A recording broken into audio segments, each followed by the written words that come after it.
Bottle gourd करी। जय जगन्नाथ सांग माने आउ केमती अछंती। आज चलतु बनइबा लाउ तरकारी। मुझे नीची गोटे बड़ लाउ, किछि पियाज, सुखिला लंका, दीटा बड़ बड़ कटा जाइथिबा आलू, कंचा लंका, हल्दी powder, Kashmiri red chilli powder आउ अदा रसुण जीरा धनिया गोटे पेस्ट। एबे चलतु आमे लाउर चोपा छड़े कि लाउ को भल भाबरे चुन चुन करके काटी नबा। आउ एठी हमर लाउ कटा हला रेडी। चलतु रोसई दबा करी। बसिला कड़ई, पड़िला तेल, तेल हैला गरम, पड़िला सुखिला लंका, ता उपरे पड़ला पियाज। आउ पियाज को एबे टिके नाली हवा जाय पाज। पियाज हैला नाली, पड़िला लंका हळदी, तापरे भल्ल भाबरे टिके घंटा घंटी करके पड़िला मसला, ता उपरे गोटे बाउल पानी।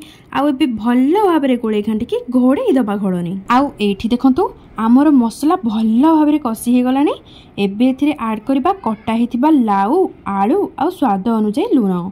आउ एबे याकू गोळे घंटी घोड़नी घोड़े दबा जे पर्यंत भल्ल भाबरे कसी न होईछि। आउ फाइनाली आमर तरकारी एबे हे गला रेडी।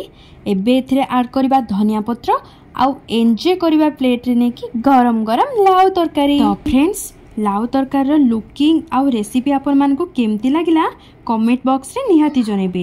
जदि भल लागि थाए ताले प्लीज प्लीज प्लीज चैनल को सब्सक्राइब करिया पई जमा भी भूलबे नहीं। रहिली जय जगन्नाथ। पुन देखाबा नेक्स्ट वीडियो रे। Bye and thank you so much.